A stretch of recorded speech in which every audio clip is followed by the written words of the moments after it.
Good afternoon and welcome into the Yuengling post-game live show after a 49-39 loss by Missouri to LSU. A beautiful day at Faurot Field where it was all there and it felt like 2013 until it didn't. We will get into all of it, bring Jarod Hamilton into the show momentarily. I am Gabe DeArmond with surprisingly little jet lag here over in the press box over Faurot Field. We'll break it all down, how it started so well, how it ended not quite as well. Want to remind you guys that this show every week and all of our game day coverage is brought to you by the oldest brewery in America, Yuengling Traditional Lager. Grab one, settle in, throw up your comments, and don't throw up anything else. Keep the Yuengling down. Throw up the comments. We will get to them throughout the show. Appreciate you guys joining us. I did wear a little bit of Yuengling gear over in Italy over the last 2 weeks. Got a lot of, I think the entire state of Pennsylvania was on vacation and made a lot of comments. Yuengling, we have a good partner with those guys. So hope you guys support them. And we will now get to it. Bring in Jarod Hamilton. Again, 49-39, the final score. Producer Alex behind the scenes, he's going to be keeping you guys up to date with the graphics and everything going across the bottom of the screen. He'll get your comments up throughout the show. Jarod, before I get into my thoughts, overarching takeaways from that one. Well, basically, it's going to be what I write later is Missouri definitely fumbled this game away. No doubt about it. They fumbled literally and figuratively, I guess, at the end, but they fumbled the game away. Second, that defense, it's gone from the offense is now better and the defense is still pretty good. So I've got questions, a lot of serious questions. And then the third thing would be bright side. There's still positives to take away from this game for Missouri that I don't think you guys should be, trying to do too much and get, thinking the season's over. They showed that they can hang and they can score a lot of points, and that you take away a few blunders, it's still a different game. Yeah. I want to shout out Jarod for the donation. Appreciate you, Jarod, and anybody else. Look, we never ask for them. We always appreciate them. Our partners at Yuengling allow us to do this for you guys for free, but certainly anything from you guys is appreciated. So I want to start with this. I have said for 20 years, I kind of view my role as convincing you guys it's not as bad as you think it is, and it's not as good as you think it is. There have been a couple times this year where Missouri won, and the reaction to what we have said and written here has been, man, why are you guys being so hard on them? Well, because there were some things, and Eli Drinkwitz said after the game today, we've been living on the edge in a few different areas. So it's maybe not as good as you thought it was sitting 5-0 coming into this week. It's also not nearly as bad as a lot of the comments I've seen since the game. I mean, look, I don't want to pump too much sunshine up anybody's posteriors here, but you just took a team that was preseason predicted maybe to be in the college football playoff. Like, you outplayed them for 54 minutes. And yeah, you made some mistakes and you lost the game. And it's tough, but as the players and Eli Drinkwitz said after the game, everything they want is still out in front of them. Let me just ask you this, Jarod. You look at the back half of this schedule. Is there any game you look at on this schedule and say, nah, Missouri can't win that one? No. Now, there's games where I don't know if they'll win, but as far as just being like absolute, it's not the same as before the season when we were like, that's absolutely, there's no chance. And I'm not at that point anymore. I mean, they have an offense now that I think gives you hope that they can compete in every game. Doesn't mean they're going to win every game. This is not a 12-0 team, obviously. I don't think it's an 11-1 team. But there is no game that I look at and say, no, they got no – I mean, Missouri-Kentucky next week in some universe may end up as an SEC East title game. I mean, there's a way that could be considered by the end of the day. Do I think they're beating Georgia at Georgia? Probably not. But do I say there's no way that happens? No, I don't. So here's where I want to start, because you said you've got serious questions about the defense. And I don't think that's necessarily unfair. But here's my takeaway. Jaden Daniels is a really freaking good quarterback. Like, I think today is more about Jaden Daniels than it is about Missouri being bad on defense. I don't think Missouri is elite on defense, but I don't think there's another quarterback on this schedule who makes some of the plays Jaden Daniels made today. Well, Gabe, two things can be right. Jaden Daniels is really good. Secondly, the problems they're having are not problems that started today. So, well, maybe some of those penalties defensively, and I'm not even talking about the disconcerting signals. D-Rob said he never even heard of that before, so I'm not talking. Well, we had never heard of it. I know, but he's on the field and he's like, I've never even heard that uttered before.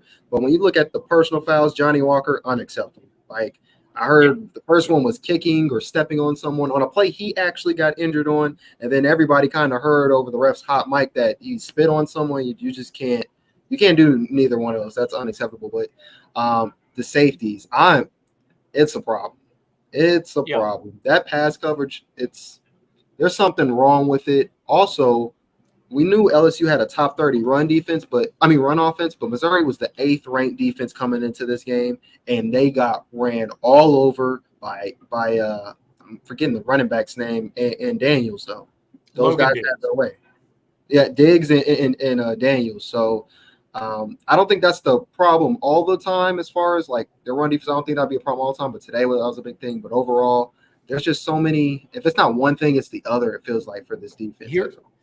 Here's why Jaden Daniels is so good. And there's a reason Eli Drinkwitz tried to get him to be his quarterback 2 years ago. Mm-hmm. So what you want to do, and especially when you're Blake Baker, what you want to do is pressure the opposing quarterback. Jaden Daniels gets better when you pressure him because, man, that kid can scoot. I mean, he hurdled a guy for a first down. He got out of some – like, I understand, 3rd and 9, you can't give up a quarterback run for the first down, but the other guys tried too, man. Jaden Daniels is a damn good football player, and Missouri put pressure on him, couldn't get him to the ground, and he got out and he runs for 130 yards. Maybe KJ Jefferson can make some of those plays, but that's it on this schedule. Nobody else can. Not as consistent. Right. I mean, Jaden Daniels is a top 5 quarterback in America, and he won the football game for his team today. And I think sometimes, you know what, like, it's easy to say, well, look at all the mistakes Missouri made. And they made a ton. And it's easy to say Missouri should have won this game. Well, if I'm LSU, I'm going, hey, we had 11 penalties for 83 yards.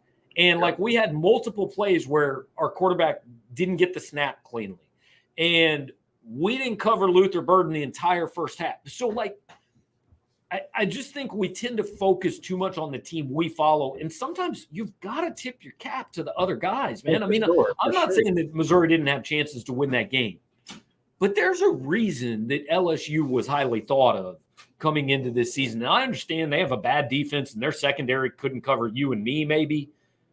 But Jaden Daniels is a damn good football player, and he went out and won that game.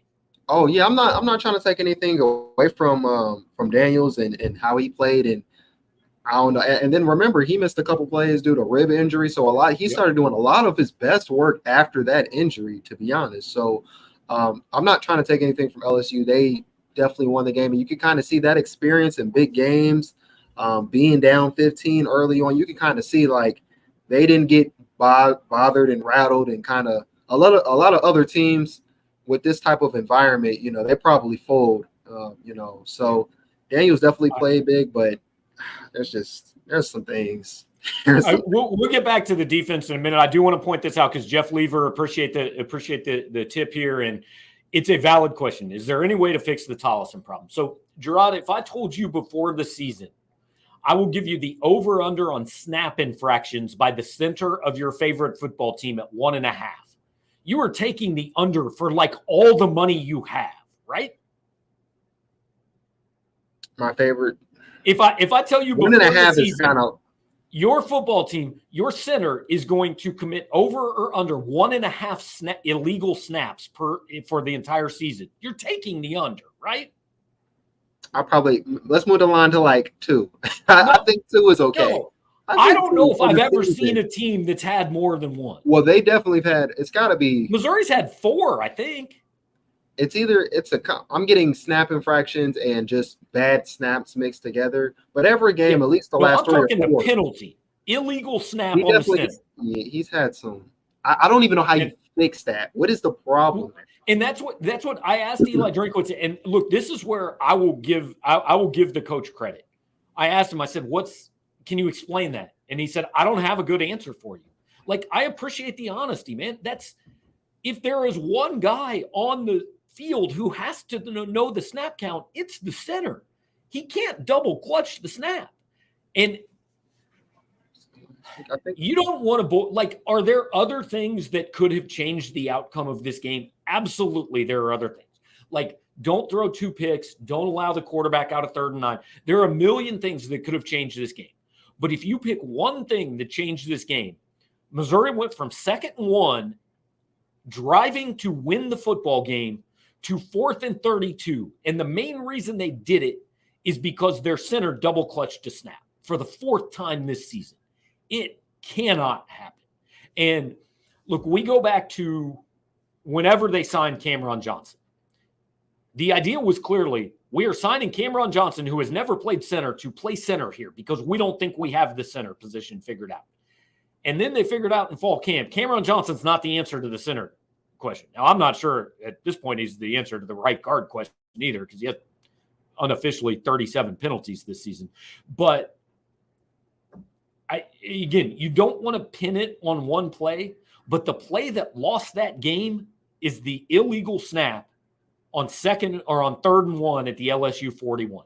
Because you're sitting there 3 feet away from a fresh set of downs with 2.5 minutes to go.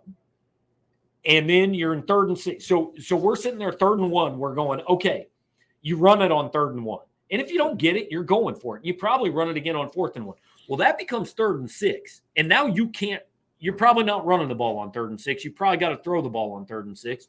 So Brady Cook drops back to throw, and I don't know whose fault it was, but he gets sacked and he fumbles the football and it's 4th and 32. And at that point, you're done.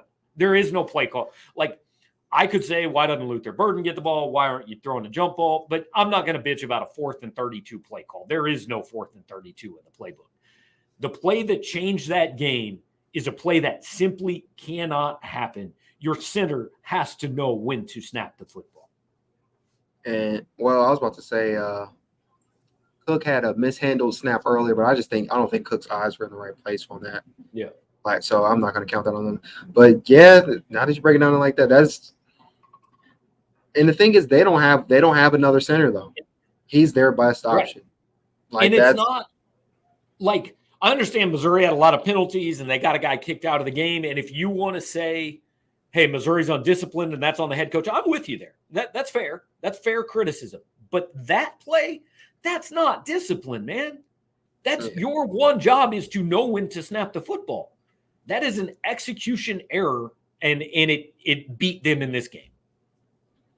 I don't know. I thought it was crazy throughout the game of how much of the game they were leading. I wish I had like the exact stat of how, but I mean, LSU didn't take the lead till it was 27-25, and that was late 3rd quarter, I think, maybe early 4th. But it just felt like there were so many mistakes going on that it was crazy that they had a double-digit lead at one point, and it was crazy they were still leading.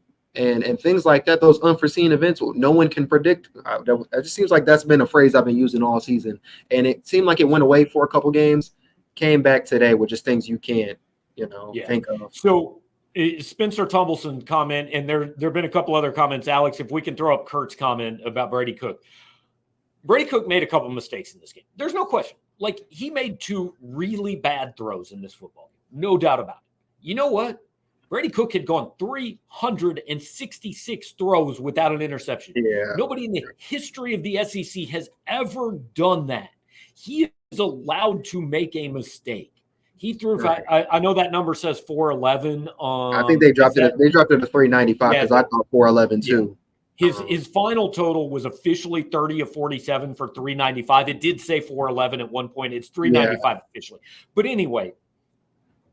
Yes, Brady Cook made a couple bad throws. You drop back to throw the football 47 times. Sometimes that happens, man. Right. I'm not here for Brady Cook slander after this game.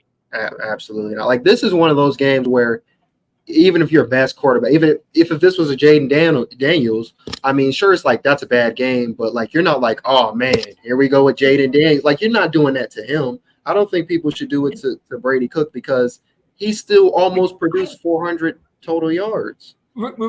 I don't think Brady Cook played a bad game. No. I mean, he had a couple, and I want to know because even when we asked Drink about that strip sack, I told you live, I thought the ball slipped out his hands before someone hit him. Yeah. But regardless, I mean, you had that pick six, though. I'm not going to say that was bad, but at that point, you're in desperation mode. Yeah, I can't. The worst throw was the second quarter interception. It was just a bad throw. Like, he was covered.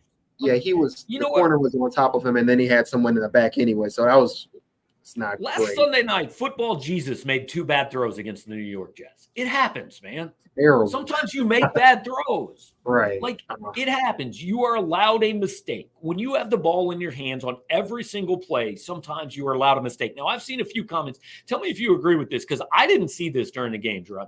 Some people are making comments after the second quarter interception, the offense went into a shell. When he threw that interception, you specifically said, I hope this doesn't shake the coaches and they get conservative. I didn't think they did. I don't think – no, I don't – I would have to, check the stats and all that good stuff. But I remember saying I hope that doesn't make them ball up because that's what they do. But no, I personally don't feel that way. I didn't think that during the game. I just didn't think that. And so this is where I think that sometimes we get caught up in hindsight. So I got a lot of texts and a lot of tweets after the game. At 2nd and 1, Missouri should have run the football for the first down, and then Tollison's bad snap never happened.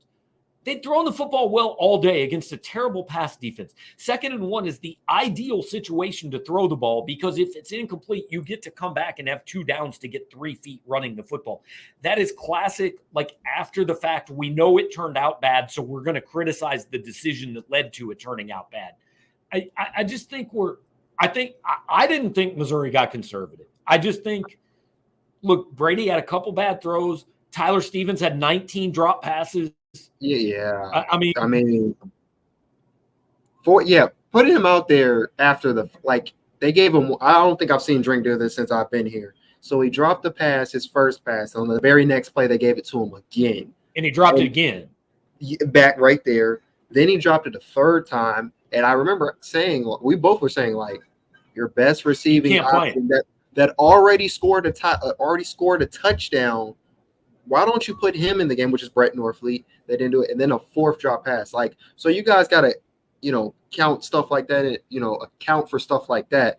I don't think Brady played that bad. I mean, sure, he has to own those mistakes for sure. No one's trying to say he didn't make them, but I was telling Gabe after the press conference, if this was last year, I feel like this is a game where he's abysmal, 17 of 35, 157 yards, and like it just looks bad. Right. No, outside of a couple mistakes, you're still saying, okay, he played his game still, and they still almost won despite all the mistakes. Yeah, I think this is a classic case of when your team loses, we focus on the coach and the quarterback. And look, I am a guy who has spent 3 years getting yelled at for being too mean to this coach. Today ain't on this coach. The guys out there got to make plays, and they just didn't make plays today, guys. It's not like last year at the end of the season, would everybody say, well, we're 2 plays from 8-4, right? Every season comes down to a handful of plays. Today is not complex. Darius Robinson said it after the game. This game could have gone either way. Missouri just didn't make a couple plays, and LSU did. Like, I don't know how much analysis is needed of this. This game was back and forth. Like, I mean, Jarod, late third quarter, I told you, I said, last team with the ball is going to win this game, right? And guess what? Missouri was at the 41-yard line with the ball in position to be the last team with the ball, and they were going to win the game.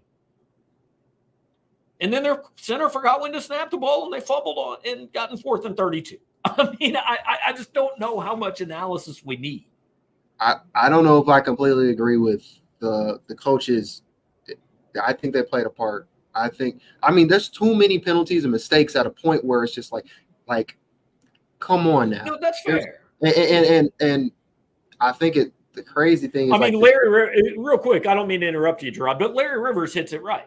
Self-inflicted wounds cost us the game. I mean, whoever you want to blame for those, that's fine. But Missouri made too many mistakes to win that football game. Yeah.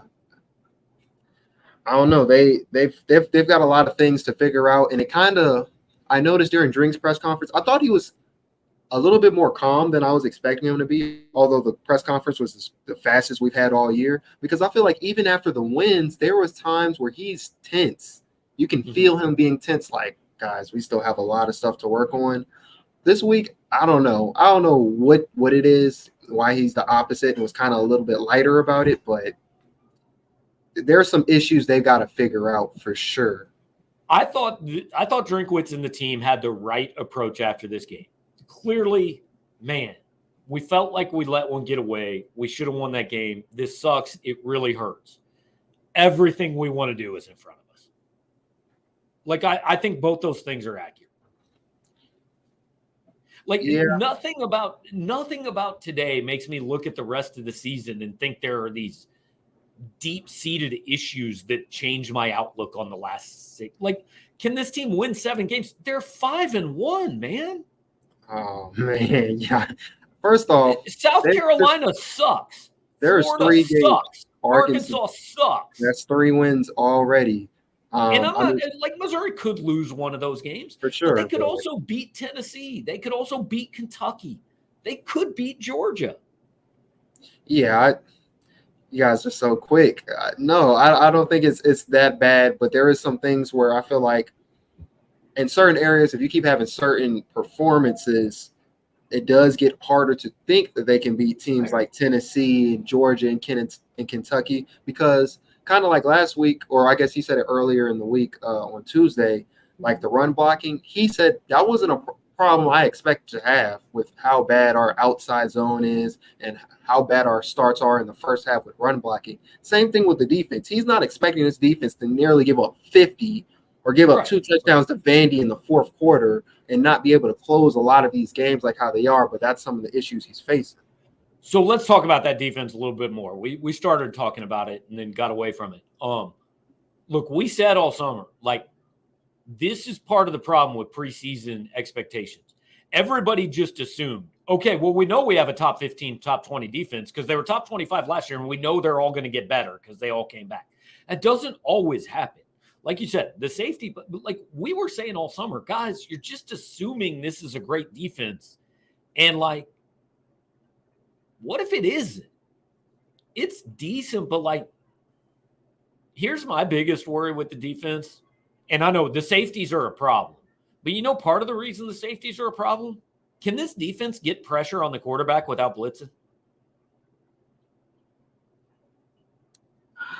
Yeah, I get against a big boy team. I don't care if you can do it against South Dakota or Memphis, whatever.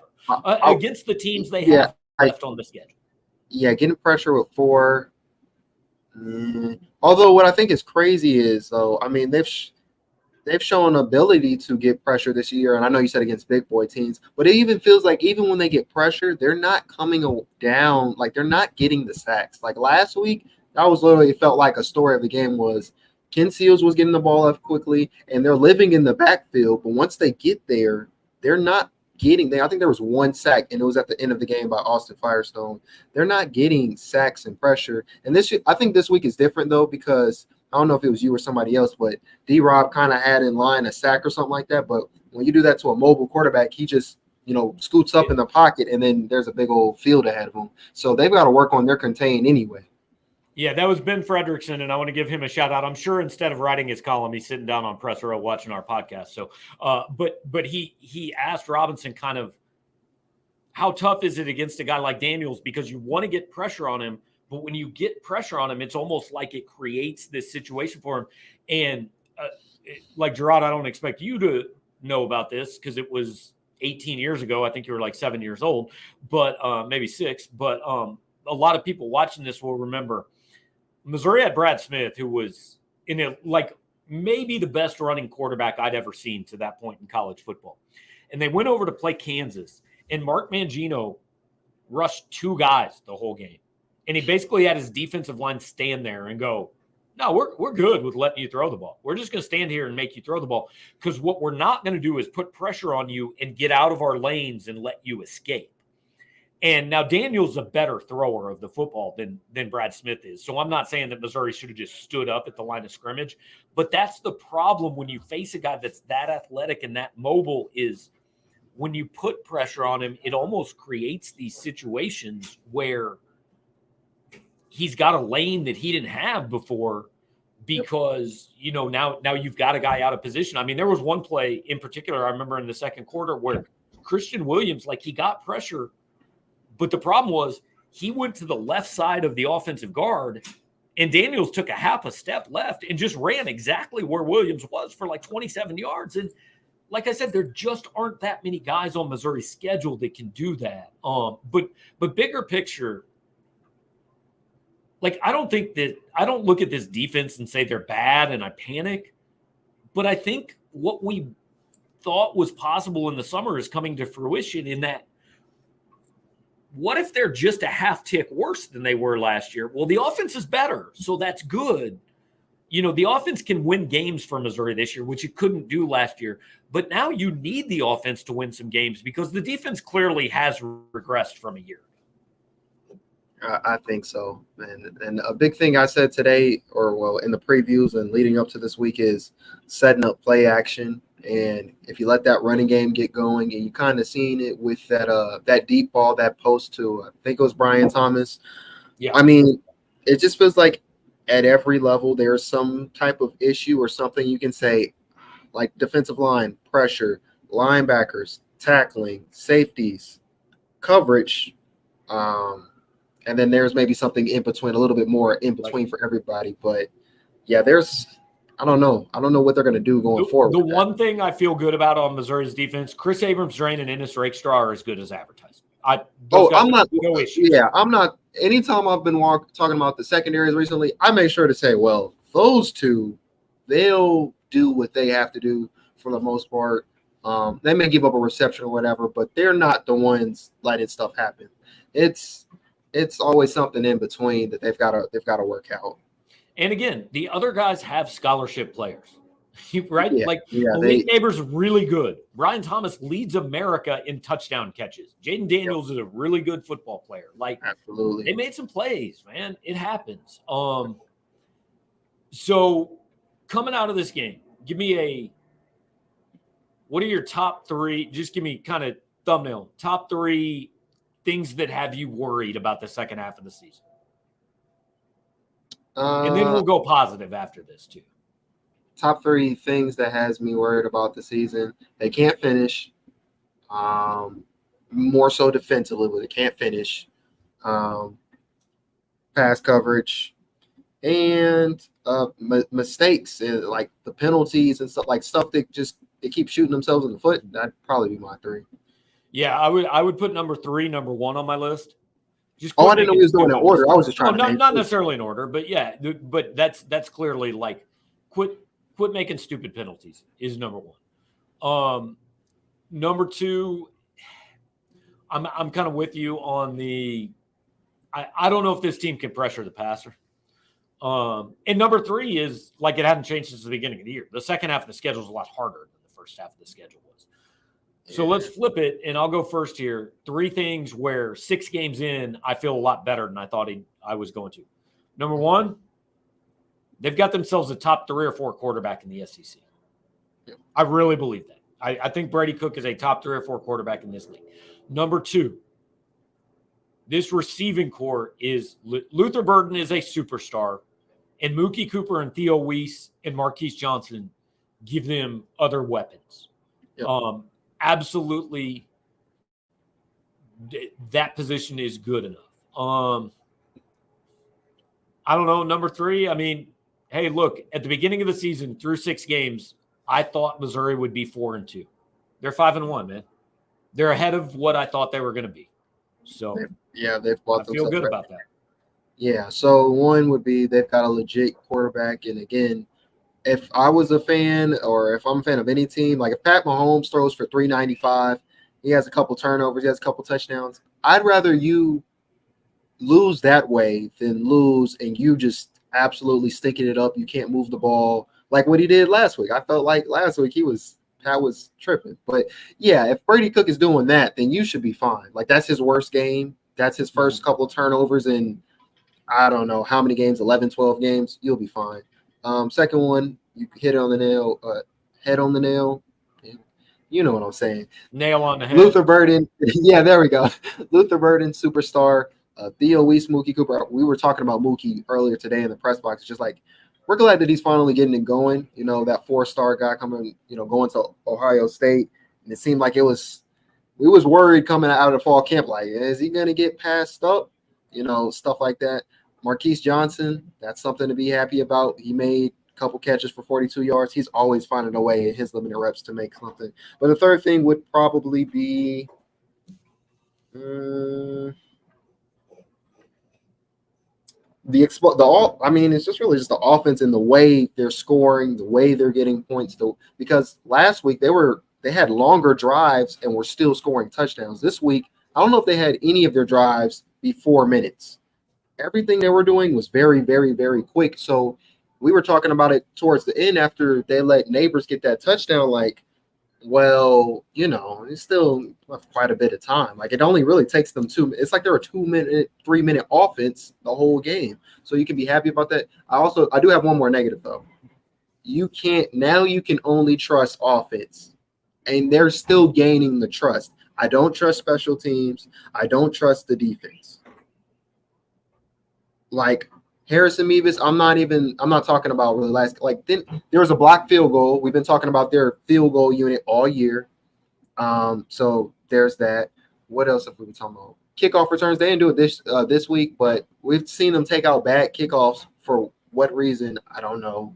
But that's still something. And then, we talked about defense. Yeah. So I want to nitpick a couple things real quick and just like this is kind of galaxy brain stuff that look, you don't really have a play call for 4th and 32, right? So I'm not like this didn't lose the game. But why on 4th and 32 are we throwing a 7-yard pass to Daniel Blood and having him lateral the ball to Theo Weiss? Like, doesn't Luther Burden have to be involved somehow? My problem is on that play, I get it. The game was just about over. But everybody lacked any urgency. It doesn't matter who that person would have pitched the ball to. I seen Daniel Blood get it. I think he pitched to, you said Weiss. Everybody else was walking. We're talking about this, and I want this clear. This is not second guessing. We were talking about this during the game. So Missouri gets to about the 38-yard line, right? They got, 20 seconds left, something like that. They're down 10 points. We said in real time, he should kick the field goal right now, onside kick, and if they get it, he has a shot at a Hail Mary. Like, are they winning the game at that point? Are they getting to overtime? No. So, like, I don't want this to be like, hey, I'm blaming drink. But, like, this is one of those things where it's like coaches have to take the big picture view. When you're at the 40-yard line, hey, at some point, we're going to need a miracle. So he might miss a 55-yard field goal, which, by the way, he ended up doing with 6 seconds anyway. Kick the field goal with 20 seconds left. If you make it, you get an onside kick. And if you get that, at least you have a throw to the end zone. That's the only way you're tying the game. Yeah, and I said once Gabe said that, I said it sounds like a guy who's been playing Madden a lot. See, I know a lot of us, like when we sit and watch games from home or you're playing the game, that's something where like you do playing the game, or you wonder, how did the coaches not see this? Like you may see a play and you think, how did the coaches not see this? Quite a few of us in the press box were saying like, yeah, that makes sense. Kick the field goal, leave the time on there, and they did it. And it seemed like the time a little bit was mishandled, I guess, after the Cook sack. But you said they'd lose a timeout regardless if they called it there or if they called it once they were on defense. So I guess it didn't matter too much. But, yeah, but it is what it is. I feel bad for Harrison Mevis, though. His averages just keep going down with this stuff. Yeah, and again, these are like nitpicky things. Did they impact the outcome? Not really. If Missouri kicks a field goal on first down and he makes it, they're still going to lose in all likelihood. Someone just said in the chat that the Mevis first kick wasn't a block. That's crazy. I thought the guy on the edge came around. We couldn't really see it though. But like that was a 44-yard field goal that came up like 9 yards short.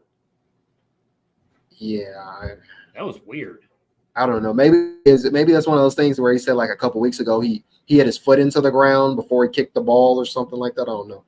He just That was a big play. The second quarter interception, big play. I still say the biggest play is the snap, the penalty on the snap, which just can't happen, But I don't know. Missouri's 5-1. They're going to Kentucky next week. Yeah, I will say though, it's crazy because I was going to start my story with that the biggest play of the game was going to be Pete recovering that fumble, and they still got a touchdown out of that. So that was going to be something I started off my story, but we're still talking about turnovers and mishaps for the wrong reasons, I guess. Yeah. Hey, you know what? A lot of teams have a game like this. They probably should have won. They didn't. Happens. They had what were they in one-score games before this? 3-0. Is that right? Yeah. Yeah. And now technically this will not go down as a one-score game because the pick six changed it. But I mean, this was a one-possession football game. For all intents and purposes. Great teams win them all. Missouri's not a great team. They've got a chance to still be a pretty good team. So I don't know anything. We got a lot of writing to do, a lot of video to post, a lot of things coming still. Anything you want to hit on before we check out? You still think what's your record for them for the rest of the year? 5-1 right now. I think they finish 3-3. I'll pick them 8-4 as of today. Still at 8. I think they've got a chance at 9-3, but I think 8-4 is more likely. I'm in the same boat with you, although I will say the defense is starting to concern me in a way where I may just be locked in at 8-4 and I see 7-5 kind of like in the rear view. Just because I don't think the defense is that bad, but there's some things where it's just like, again, you get a couple bounces and then you get the defense playing like this. I don't know. You can't always trust the offense to score and have 500 yards of offense like they've been doing. Like eventually they may have a day where they come down to earth or whatever. Yep. Well, appreciate all you guys that were hanging out here with us. Again, want to thank our friends at Yuengling for taking care of us and presenting everything we do on game days. That includes this show. But look, I got a column coming. Jarod's got a notebook. Connor McLean's sending us video interviews. We got all kinds of stuff to put up on the site here over the next couple hours. So hope you guys enjoy that. Before you leave here, hit the like button, subscribe to the channel. You'll get a heads up when we go live. We'll be back Monday night with the live show. And we're back in the saddle here. Second half of the season coming up. Missouri's 5-1. Undefeated season off the table. Not much else is off the table. So thanks guys for watching. We will talk to you next time.